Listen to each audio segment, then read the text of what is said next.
नमस्कार दोस्तों, मैं अमित पांडे आपके सामने यूनिट एंड डायमेंशन के अगले लेक्चर के साथ। पहले लेक्चर में हम लोग बहुत सारी चीज़ें पढ़ चुके थे, कुछ न्यूमेरिकल्स भी देखा था। आज हम इस लेक्चर में यूनिट और डायमेंशन निकालना सीखेंगे। किसका क्या यूनिट होगा, किन क्वांटिटीज़ का, और क्या डायमेंशन होगा, ये हम आज देखेंगे। इस लेक्चर से ज़रूर एक क्वेश्चन आता है सेमेस्टर एग्ज़ाम में आपके, इसलिए आप लोग इसे बहुत ध्यान से पढ़ें। हमने जितने इसमें मैं कराऊंगा यूनिट और डायमेंशन, जितने क्वांटिटीज़ का यूनिट एंड डायमेंशन इसमें निकलवाऊंगा, वो सारे क्वांटिटीज़ में से कुछ क्वांटिटीज़ का हर साल कुछ पूछा गया है उसके बारे में, यूनिट डायमेंशन, या हम कह सकते हैं कि इसमें से एक न एक क्वेश्चन ज़रूर इस बार भी आएगा। चलिए हम शुरू करते हैं अपना लेक्चर। आइए देखते हैं। पहले हम शुरू करते हैं हमारा एरिया से। एरिया से। अब देखिए एरिया का हमारा यूनिट क्या होगा, इधर मैंने लिख दिया यूनिट, पहले लिखता हूं मैं फॉर्मूला,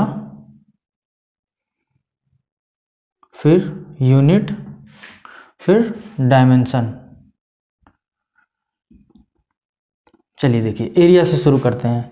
एरिया का फॉर्मूला लेंथ इंटू ब्रेड्थ, या लेंथ इंटू लेंथ। हमारा कोई भी एरिया निकालेंगे तो लेंथ इंटू लेंथ होगा। अब देखिए इसका यूनिट क्या हो जाएगा, मीटर स्क्वायर। इसका भी मीटर, इसका भी मीटर, तो मीटर स्क्वायर। डायमेंशन क्या होगा, L2। चलिए एरिया हो गया हमारा। अब आते हैं हम अगला वॉल्यूम पे। वॉल्यूम, अब देखिए वॉल्यूम क्या होता है, एक तरह से कह रहे हैं L into B into H, LBH। तो यहाँ से हमारा क्या हो जाएगा, यूनिट मीटर क्यूब, और इसका डायमेंशन L³ या L3। चलिए अगला हम आते हैं डेंसिटी, या इसको बोलते हैं हिंदी में घनत्व। चलिए घनत्व क्या होता है, इसका फॉर्मूला होता है मास अपॉन वॉल्यूम। अब अगर इसको सॉल्व करें तो इसका यूनिट क्या होगा, kg। देखिए मास का kg, वॉल्यूम का मीटर क्यूब, तो kg पर मीटर क्यूब, इसका ये यूनिट हो गया। अगर डायमेंशन निकालें, देखिए मास के लिए हम क्या लिखेंगे, m लिखेंगे। वॉल्यूम के लिए अभी हमने निकाला L3, तो नीचे है, ऊपर जाएगा तो L−3। तो ये हमारा हो गया डेंसिटी का। चलिए डेंसिटी के बाद आते हैं हम स्पीड पे। स्पीड इज इक्वल टू होता है डिस्टेंस अपॉन टाइम, तो डिस्टेंस अपॉन टाइम, या स्पीड को बोलते हैं चाल। तो speed is equal to distance upon time. तो अगर यहाँ से इसको सॉल्व करें, इसका यूनिट निकालें, तो मीटर पर सेकेंड। इसका डिस्टेंस का मीटर, टाइम का सेकेंड, तो मीटर पर सेकेंड। अगर डायमेंशन इसका निकाला जाए तो, देखेंगे तो डिस्टेंस का L और टाइम का -1। टाइम नीचे है तो ऊपर जाएगा यहाँ -1। चलिए वैसे ही अब अगला हमारा है स्पीड का, जो मिला वही हमारा वेलोसिटी का भी होगा, वेग का। आगे हम आते हैं त्वरण या एक्सेलरेशन, हिंदी में इसको कहेंगे त्वरण। चलिए देखिए इसमें क्या होता है, त्वरण होता है चेंज इन वेलोसिटी पर सेकेंड, मतलब dv/dt। चेंज इन वेलोसिटी पर सेकेंड क्या होता है, हमारा एक्सेलरेशन या त्वरण होता है। अगर इसका हम यूनिट निकालें, इसका पता है वेलोसिटी का मीटर पर सेकेंड, तो टाइम एक और नीचे है, अगर हमारा टाइम है तो क्या होगा, मीटर पर सेकेंड स्क्वायर। तो इसका यूनिट आ गया मीटर पर सेकेंड स्क्वायर। अगर इसका डायमेंशन निकालें, देखें क्या होगा डायमेंशन इसका, ये वेलोसिटी का तो है ही, एक और सेकंड चला गया, तो L/T−2। तो ये हमारा क्या हो गया, एक्सेलरेशन का निकल आया। अगला आते हैं हम मोमेंटम पे। अगला मोमेंटम, इसको बोलेंगे संवेग। मोमेंटम इज इक्वल टू होता है mass into velocity, product of mass and velocity is known as momentum. तो अगर मास का kg और वेलोसिटी का मीटर पर सेकेंड, तो kg मीटर पर सेकेंड क्या हो गया, मोमेंटम का यूनिट आ गया। अब इसका अगर डायमेंशन निकाला जाए तो मास के लिए m और मीटर के लिए l और पर सेकंड का T−1। तो ये हमारा इसका डायमेंशन निकल गया। उम्मीद कर रहा हूँ ये सब चीज़ें समझ में आ रही होगी। छोटी छोटी चीज़ें हैं, बहुत टिपिकल चीज़ें नहीं हैं। और आगे हम बाकी इसके बारे में पढ़ेंगे, जिसमें देखिए कि हमारी डेंसिटी जो है ये इम्पॉर्टेंट है, ये पूछा गया है बीटी बोर्ड में। डेंसिटी का पूछा गया है एक बार कि डेंसिटी की डायमेंशन क्या होगी। तो सिंपल सा है, हमने निकाल के आपको बता दिया है और यहाँ से आप देख सकते हैं। चाहें तो आप स्क्रीनशॉट ले सकते हैं। मैं हट जाता हूँ। चलिए हम आगे बढ़ते हैं। हम अपने अगले यूनिट डायमेंशन निकालने के लिए मैं इसको मिटाता हूँ और आगे का करता हूँ।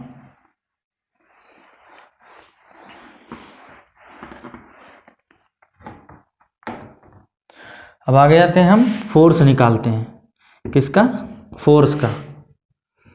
हमने लिखा फोर्स, हिंदी में बल। अब देखिए इसमें क्या होता है। फोर्स इज इक्वल टू होता है ma। Force is equal to क्या में ma। तो याद रखिए आप लोग, force is equal to ma। अब आगे आते हैं, देखिए यूनिट कैसे निकालते हैं इसका। देखिए हमको पता है मास का यूनिट kg और एक्सेलरेशन का मीटर पर सेकंड स्क्वायर। तो क्या हो गया? kg मीटर पर सेकंड स्क्वायर। यहाँ से हमको यूनिट मिल गई। अगर इसका डायमेंशन निकालना है तो मास के लिए kg के लिए m, मीटर के लिए l और पर सेकंड के लिए पर सेकंड स्क्वायर के T−2। तो यहाँ से हमारा डायमेंशन भी इसका मिल गया। चलिए अगले टॉपिक पे चलते हैं। फोर्स का आपको समझ में आया, ma इसका फॉर्मूला और kg मीटर पर सेकंड स्क्वायर और mLT−2 इसका डायमेंशन हो गया। अब फोर्स के बाद चलते हैं किस पे? इम्पल्स पे। आइए इम्पल्स देखते हैं। इम्पल्स क्या होता है? छोटे समय के लिए अगर कोई फोर्स लगा है, कोई स्मॉल टाइम के लिए कोई फोर्स लगा है, तो उसे क्या बोलते हैं? इम्पल्स बोलते हैं। मतलब F इंटू डेल टी, ये हमारा इसका फॉर्मूला हो गया। तो देखिए अब इसका अगर यूनिट निकालना है तो न्यूटन सेकेंड, न्यूटन सेकेंड इसकी यूनिट हो गई। अगर इसका डायमेंशन निकालना हो तो देखेंगे फोर्स का होता है mLT−2 और एक और सेकेंड प्लस में 1 होगा। मतलब कह सकते हैं, सॉल्व करके मैं दिखा देता हूँ। फोर्स का हो गया mLT−2 और सेकेंड का t। तो यहाँ से अगर हम इसको सॉल्व करें, इसको सॉल्व करेंगे तो क्या आएगा? mLT−1। देखिए ये -2 + 1 मिलके क्या हो जाएगा? -1। तो यहाँ से हमारा इम्पल्स निकल गया। चलिए अगला आते हैं हम प्रेशर पे। प्रेशर इसको बोलते हैं दाब। देखिए इम्पल्स को भी हम इम्पल्स को आवेग बोलते हैं, हिंदी भी बताते जा रहा हूँ। प्रेशर को दाब। प्रेशर इज इक्वल टू होता है फोर्स अपॉन एरिया। अब देखेंगे फोर्स का यूनिट क्या होगा? न्यूटन अपॉन एरिया का पर मीटर स्क्वायर। अब देखिए डायमेंशन निकालना होगा तो हमको पता है फोर्स का हम निकाल चुके हैं। तो फोर्स का क्या होगा? mLT−2। अब आगे का देखेंगे तो ये क्या है? एरिया है। तो एरिया अपॉन में है तो मतलब L−2। अगर इसको अब फिर सॉल्व करते हैं तो क्या आ जाएगा हमारा? mL−1 T−2। तो ये हमारा प्रेशर के लिए मिल गया क्या? यूनिट और डायमेंशन। अब देखिए जो ये हमारा प्रेशर का है वही हमारा स्ट्रेस का होता है। स्ट्रेस या इसको बोलते हैं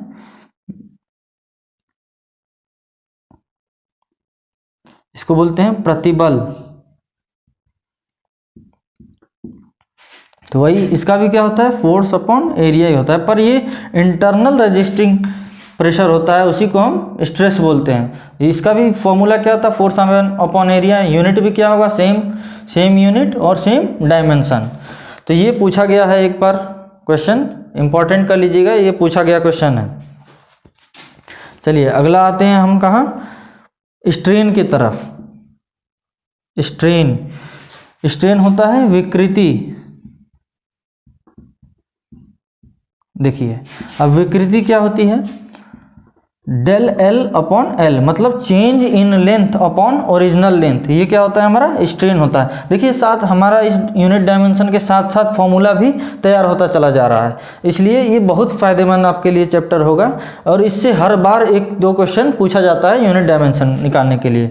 तो बहुत ध्यान से पढ़ेंगे आप लोग इसको और उम्मीद करता हूँ ये समझ में आ रहा होगा क्योंकि बहुत ही ईजी चीज़ है। तो इस चैप्टर से, इस वीडियो से आपको एक न एक क्वेश्चन जरूर मिल जाएगा आपके डिप्लोमा एग्ज़ाम के लिए। एक बार एग्ज़ाम हॉल में बैठने से पहले इस वीडियो को जरूर देख के जाएंगे और पसंद आए अगर इस पे क्वेश्चन आते हैं तो लाइक शेयर सब्सक्राइब भी करेंगे। चलिए आइए देखिए अब इसका डेल एल अपॉन एल, तो ये क्या होगा यूनिट लेस। देखिए लेंथ अपॉन लेंथ, लेंथ से लेंथ कैंसिल तो क्या होगा unit less and dimension less. तो स्ट्रेन क्या है हमारा यूनिटलेस एंड डायमेंशनलेस क्वांटिटी है। तो ये भी इंपॉर्टेंट है, इसको भी इंपॉर्टेंट लगा लीजिएगा। एग्जाम में पूछा गया था स्ट्रेन का यूनिट और डायमेंशन निकालिए, तो ये क्या सीधे आप लिखेंगे कि ये यूनिटलेस और डायमेंशनलेस होता है। ठीक है, अगले हम क्वांटिटी पे आते हैं जिसका नाम है वर्क। देखिए ये भी इंपॉर्टेंट है बहुत ज़्यादा ही। तो वर्क इज इक्वल टू होता है फोर्स इनटू डिस्प्लेसमेंट। तो यहाँ से वर्क, इसको हिंदी में बोलते हैं कार्य। तो क्या आया हमारा, फोर्स का होता है न्यूटन, डिस्प्लेसमेंट का मीटर। तो फोर्स इनटू डिस्प्लेसमेंट हमारा क्या आएगा न्यूटन मीटर। तो यहाँ से हमको यूनिट भी मिल गई और इसी को बोलते हैं हम क्या जूल। इसको क्या बोलते हैं जूल, न्यूटन मीटर या इसको जूल बोल सकते हैं। तो हमारी एसआई यूनिट क्या होती है इसकी जूल होती है वर्क की। अब अगर डायमेंशन निकालें, देखिए फोर्स का क्या होता है ML/T इनवर्स टू, ऊपर मैं बता चुका हूँ आपको। अब इसमें क्या एक और किसका मल्टीप्लाई करना है डिस्टेंस का, तो L। तो यहाँ से अगर हम सॉल्व करें तो ML/2 इनवर्स 2, तो यहाँ से हमको वर्क का भी डायमेंशन मिल गया। अब देखिए जो वर्क का डायमेंशन होता है वही किसका होता है एनर्जी का, चाहे वो कोई भी एनर्जी हो। एनर्जी मतलब पोटेंशियल एनर्जी या काइनेटिक एनर्जी या हीट एनर्जी,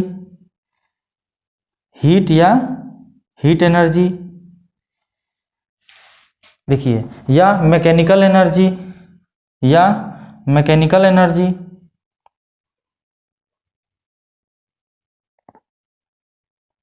या और भी आ सकता है इसके एक और नाम से स्पेसिफिक हीट।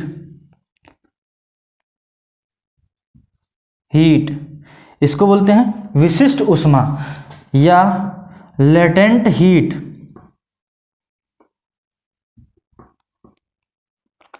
तो इन सारे क्वांटिटीज का एक ही डायमेंशन होगा क्या ML/T इनवर्स 2 और सबका क्या यूनिट क्या होगा जूल होगा हमारा। तो ध्यान से आप लोग देखेंगे वर्क का जो यूनिट और डायमेंशन होता है वही सारी एनर्जीज का होता है, चाहे वो हीट एनर्जी हो या मैकेनिकल एनर्जी कोई भी हो। किसी भी एनर्जी अगर एनर्जी टर्म आ जाए तो सीधे सीधे आप जो वर्क का यूनिट और डायमेंशन होता है वही कर सकते हैं। ये इसको आप वेरी इंपॉर्टेंट लिख लीजिएगा। मे बी कि इस एग्जाम में भी इसमें से कोई एक टर्म आ जाए। कौन कौन सा बता दूं, एनर्जी मतलब ऊर्जा, कोई भी ऊर्जा, पोटेंशियल एनर्जी मतलब स्थितिज ऊर्जा, काइनेटिक एनर्जी मतलब गतिज ऊर्जा, हीट एनर्जी मतलब ऊष्मीय ऊर्जा और हीट ऊष्मा, मैकेनिकल एनर्जी यांत्रिक ऊर्जा और स्पेसिफिक हीट विशिष्ट ऊष्मा, लेटेंट हीट गुप्त ऊष्मा। तो उम्मीद कर रहे हैं ये सब चीज़ें आपको समझ में आ गई होंगी।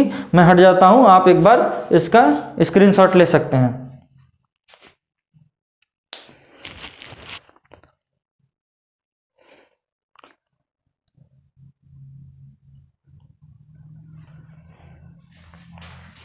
चलिए अब अगले टॉपिक पे बढ़ते हैं। अगला हमारा क्वांटिटी क्या है वो देखते हैं।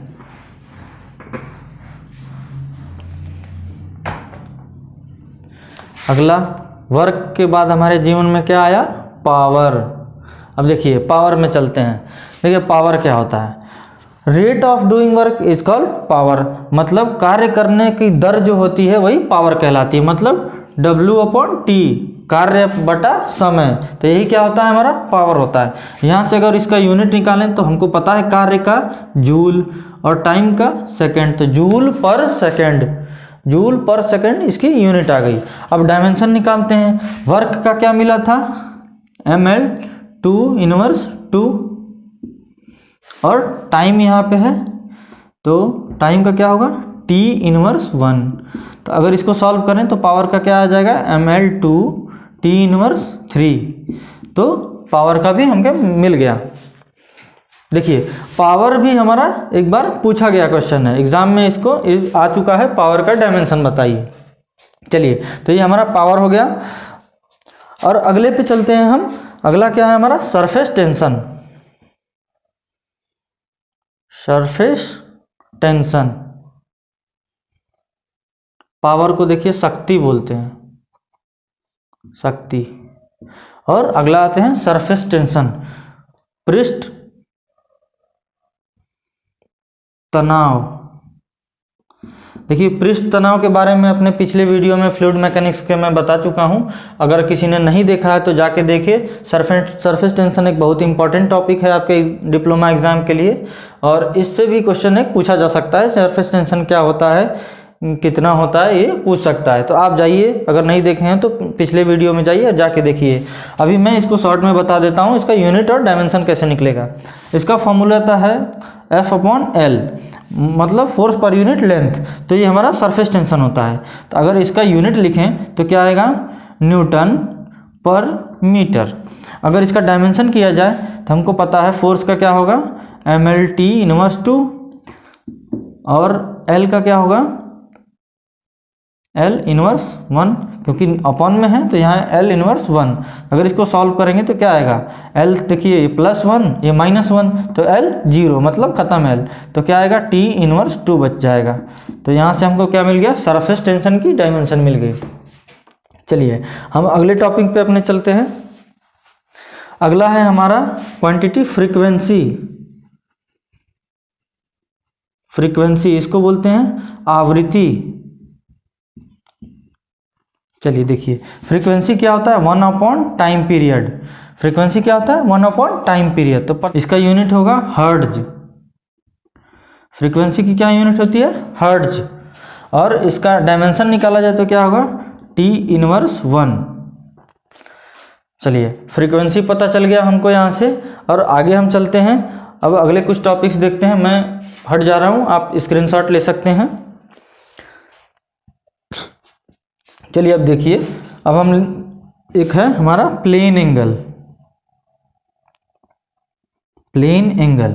अगर इसका हम फॉर्मूला की बात की जाए तो आर्क अपॉन रेडियस, या हिंदी में इसको बोलें तो चाप बटे त्रिज्या। तो यहाँ से अगर हम यूनिट इसका निकालें, देखिए आर्क भी हमारा लेंथ है और त्रिज्या भी हमारी लेंथ है, तो इसका यूनिट ये हमारी क्या है एक सप्लीमेंट्री क्वांटिटी है, तो इसका यूनिट डिफाइन पहले से पता है रेडियन। और अगर इसका डायमेंशन निकाला जाए तो ये क्या होगा डायमेंशनलेस। तो हमारा क्या है प्लेन एंगल भी क्या है डायमेंशनलेस क्वांटिटीज है। अब देखेंगे ये हमारा सॉलिड एंगल।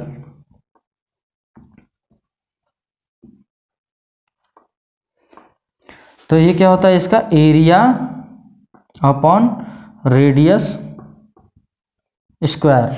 देखिए एरिया अपॉन रेडियस स्क्वायर, तब देखेंगे तो एरिया का भी मीटर स्क्वायर, रेडियस का भी मीटर स्क्वायर। तो इसकी भी क्या, इसकी यूनिट तो है हमारी क्या है स्टेरेडियन, लेकिन ये भी क्या है हमारा डायमेंशनलेस।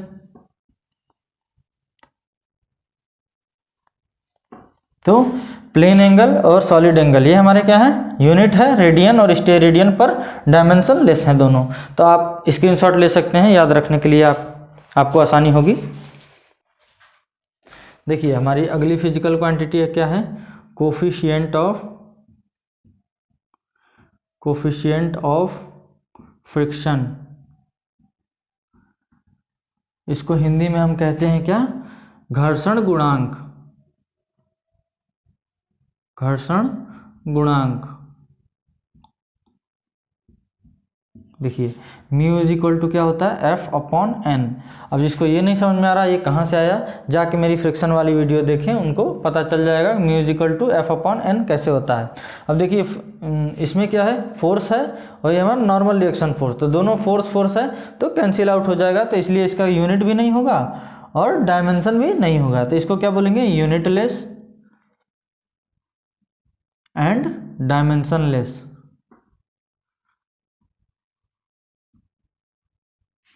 अगला क्या है हमारा, इसको इम्पोर्टेंट कर लीजिएगा, ये पूछा गया क्वेश्चन है। अगला भी हमारा जो बताने जा रहे हैं वो भी बहुत इम्पोर्टेंट है, इसको कहेंगे कोफिशिएंट ऑफ विस्कोसिटी, या इसको कह सकते हैं श्यानता गुणांक।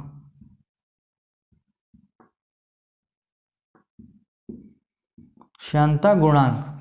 अब देखिए यहाँ क्या होता है, श्यानता गुणांक के बारे में भी मैं फ्लूइड मैकेनिक्स में बता चुका हूँ, अगर आपने नहीं देखा है वीडियो तो देखिए, मैं यहाँ डायरेक्ट फॉर्मूला लिखूंगा और इसके यूनिट डायमेंशन यहाँ निकालूंगा।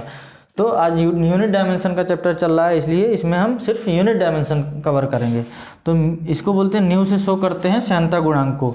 इसमें मैंने निकलवाया था तो फोर्स अपॉन एरिया आया था और D Y upon D V, ये हमारा आया था श्यानता गुणांक का फॉर्मूला। अगर यहाँ से हम अगर यूनिट निकालना चाहें इसका, तो इसका क्या होता है, फोर्स का न्यूटन, एरिया का मीटर स्क्वायर। अब देखेंगे डी वाई का क्या होगा हमारा, ये क्या है, डिस्टेंस है, तो इसका भी metre upon DV upon DV का क्या होगा, मतलब ये वेलोसिटी है, तो वेलोसिटी का क्या, मीटर पर सेकेंड। अगर इसको सॉल्व करें देखें तो ये क्या होता है, न्यूटन पर मीटर स्क्वायर बराबर पास्कल होता है। अगर यहाँ हमको पास्कल पता चल गया, अब इधर देखते हैं तो यहाँ मीटर से मीटर कैंसिल, अपॉन एस है मतलब सेकंड है, तो इधर ऊपर तो क्या आ गया इसका यूनिट, पास्कल सेकंड। आइए अब हम डायमेंशन इसकी निकालते हैं। अब डायमेंशन निकालना चाहें तो कैसे निकलेगा, देखिए। अब देखिए ये फोर्स अपॉन एरिया क्या होता है, हमारा प्रेशर होता है, या यहाँ से देखें तो ये हमारा पास्कल किसकी यूनिट होती है, प्रेशर की। तो अगर प्रेशर ही है तो प्रेशर हम निकाल चुके हैं पहले भी, तो या ऐसे निकाल नहीं, अगर ध्यान आ रहा तो ऐसे भी निकाल सकते हैं। देखिए फोर्स की क्या होगा, MLT इनवर्स 2 और एरिया का L2, और इधर हमारा इसको सॉल्व करने पे सेकंड आया है तो सेकंड का T। तो अब देखिए इसको सॉल्व करते हैं तो एक यहाँ पे L कैंसिल हो गया, बच गया क्या, सिर्फ एक L, तो ऊपर जाएगा ये तो क्या होगा, इनवर्स 1, ये T इनवर्स 2, और देखिए ये T प्लस में है तो ये आएगा तो क्या करेगा, इसको -1 कर देगा, -2 + 1 -1, तो ये हमारा क्या हो गया, इसका यूनिट हो गया। देखिए तो ये बहुत ही इंपॉर्टेंट था, कोफिशिएंट ऑफ विस्कोसिटी बार बार पूछा जाता है आपके एग्जाम में, इसलिए इसको ध्यान से देखेंगे। मैं एक एक स्टेप इसको तोड़ के दिखा चुका हूँ आपको कि कैसे ये निकला हुआ है। अगर आप भूल जाते हैं, याद नहीं रहता, तो ऐसे निकाल सकते हैं आसानी से। चलिए अगले हम अपने क्वांटिटी की तरफ बढ़ते हैं, जिसका नाम है वेलोसिटी ग्रेडियंट।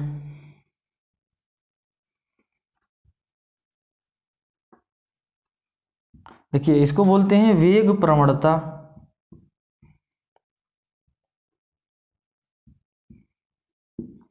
वेग प्रवणता होता है dV/dy, मतलब change in volume, sorry change in velocity per unit length. तो ये हमारा क्या होता है, वेग प्रवणता होता है। अगर इसका डायमेंशन निकालें, देखिए इसका क्या होगा, डेल वी का, वेलोसिटी का L T इनवर्स 1, और यहाँ हमारा डेल वाई है मतलब डिस्टेंस है, तो ये L। तो अगर कैंसिल करें तो क्या बच गया हमारा, T इनवर्स 1, तो इसका भी डायमेंशन हमें निकल गया। तो इसको भी आप इम्पोर्टेंट कर लेंगे, ये तीनों पूछे गए हैं बार बार एग्जाम में, तो इन तीनों को तो जरूर तैयार करके जाएंगे। ये बहुत ही इंपॉर्टेंट स्लाइड है, मैं हट जाता हूँ, आप इसका स्क्रीनशॉट ले लीजिए। चलिए मैं अब इसको मिटा रहा हूँ।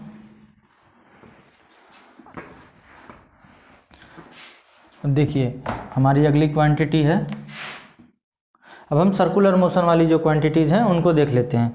चलिए आइए देखते हैं, एंगुलर डिस्प्लेसमेंट, एंगुलर डिस्प्लेसमेंट, या इसको बोलते हैं कोणीय विस्थापन, कोणीय विस्थापन।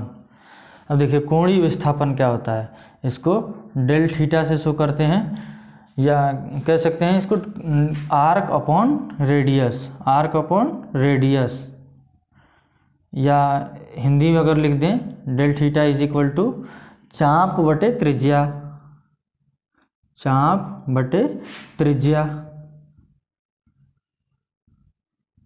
देखिए अब हमको पता चला चाप बटे त्रिज्या, तो आपको सिंपल सा पता है चाप का भी मीटर होगा और त्रिज्या का भी मीटर यूनिट, तो इसका यूनिट क्या होगा।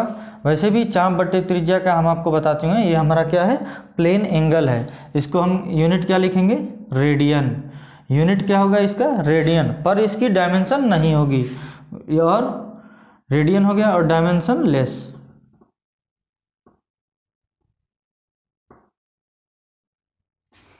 विमाहीन है ये, ठीक। अगला क्या है, एंगुलर वेलोसिटी, एंगुलर वेलोसिटी, या इसको हिंदी में लिखें तो कोणीय वेग। देखिए कोणीय वेग को हम ओमेगा से शो करते हैं, ओमेगा होता है डेल थीटा अपन डेल टी। क्या होता है ओमेगा, डेल थीटा अपन डेल टी। थीटा का हमको पता है यूनिट रेडियन, डेल टी का पर सेकेंड, तो इसका यूनिट क्या मिल गया हमको, रेडियन पर सेकेंड। डायमेंशन निकालें तो रेडियन का तो कोई होता नहीं है थीटा का डायमेंशन, इसका होता है, तो सिर्फ क्या हो जाएगा टी इनवर्स 1। तो ये एंगुलर वेलोसिटी का क्या मिल गया हमको, डायमेंशन मिल गया। अगला हमारा क्या है, एंगुलर एक्सीलरेशन, या इसको बोलते हैं कोणीय त्वरण।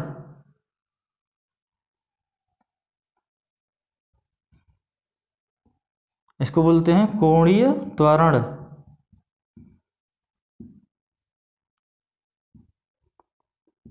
देखिए इसको कैसे शो करते हैं, अल्फा से। किससे शो करेंगे, अल्फा से। इसका क्या होगा, del omega upon del T. तो यहाँ से क्या मिला, del omega upon del T. Unit निकालें, ओमेगा का रेडियन पर सेकेंड अपॉन और एक सेकेंड आ गया, तो क्या हो जाएगा ये रेडियन पर सेकेंड स्क्वायर। अगर इसका डायमेंशन निकालें तो देखिए रेडियन का तो कुछ होगा नहीं, और पर सेकेंड स्क्वायर का या टाइम का निकालेंगे तो क्या आएगा हमारा, टी इनवर्स 2। तो यहाँ से इसका डायमेंशन मिल गया। अगला है हमारा मोमेंट ऑफ फोर्स,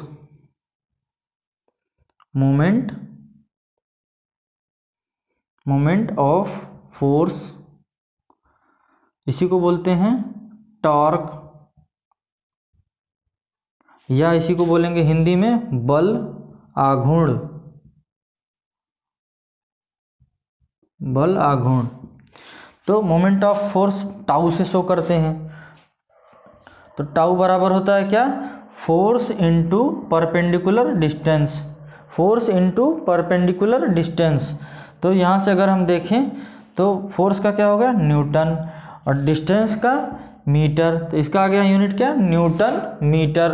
अगर इसका डायमेंशन निकालें तो हमको फोर्स का क्या पता है, एम एल टी इनवर्स 2, और एक और एल। तो यहाँ से अगर सॉल्व करें तो क्या आ गया, इधर क्या आया, M L two T inverse 2। तो जो हमारा वर्क का डायमेंशन होता है और यूनिट होता है वही क्या होता है, मोमेंट ऑफ फोर्स का या टॉर्क का होता है या बल आघूर्ण का होता है। इसको भी आप इंपॉर्टेंट लगा लेंगे क्योंकि ये भी एग्जाम में पूछा गया क्वेश्चन है। अगला हमारा है मोमेंट ऑफ इनर्शिया, या पहले कर लेते हैं कोणीय संवेग, एंगुलर मोमेंटम, कोणीय संवेग। देखिए कोणीय संवेग को जे या तो एल से शो करते हैं। अब जे और एल से या कहीं कहीं जे दिया होता है किताबों में, कहीं एल दिया होता है। तो अगर हम जे ही मान लेते हैं तो J is equal to P into R होता है। पी क्या है? Momentum, linear momentum. तो यहाँ से अगर हम सॉल्व करें तो इसको क्या लिख सकते हैं? J is equal to M V R. अगर अब इसकी यूनिट निकालना चाहें आसानी से निकाल सकते हैं। अगर यूनिट इसकी निकालें तो क्या होगा यूनिट? देखिए m का kg, मास का kg, और इसका मीटर पर सेकंड, मीटर पर सेकंड, और रेडियस का मीटर। तो यहाँ से अगर पूरा सॉल्व कर दें तो kg मीटर स्क्वायर पर सेकंड। तो क्या इसकी यूनिट आ जाएगी? kg मीटर स्क्वायर पर सेकंड। अब देखिए अगला हमारा क्या है? अगला है हमारा मोमेंट ऑफ इनर्शिया।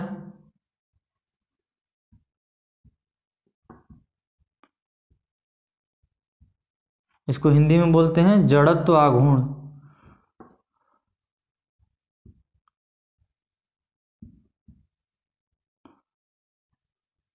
जड़त्व आघूर्ण।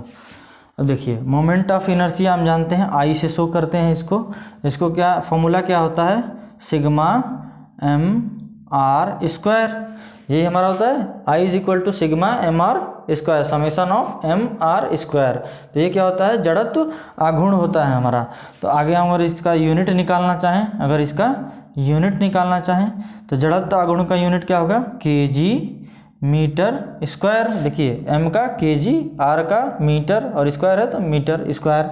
अगर इसका हम डायमेंशन निकालें तो क्या आएगा? देखिए kg के लिए m और मीटर के लिए तो ml2। इसका क्या आ गया? डायमेंशन आ गया। इसका स्क्रीनशॉट ले लीजिए। ये दोनों ही बहुत इम्पॉर्टेंट हैं, ये एग्ज़ाम में पूछे गए हैं आपके। जितने इस चैप्टर से आपकी यूनिट हो सकती थी मैंने उतनी यूनिट्स आपको बता दी हैं। यूनिट एंड डायमेंशन इसके कंप्लीट करा दिया है। इससे बाहर अभी तक नहीं पूछा गया है। तो इसमें से इन जितनी हमने यूनिट एंड डायमेंशन आपको कराया, इसमें से एक ना एक जरूर कोई ना कोई आपके यूनिट डायमेंशन पेपर में मिल जाएगा। इसलिए इसको एक बार ज़रूर अच्छे से देखें, और अगर ना समझ में आए दोबारा देखें। और कुछ प्रॉब्लम होती है तो आप कमेंट सेक्शन में कुछ लिख सकते हैं, बता सकते हैं कि क्या प्रॉब्लम है, उसकी आपकी सॉल्यूशन मिल जाएगा। लेक्चर को देखने के लिए धन्यवाद, और लाइक शेयर सब्सक्राइब जरूर करें।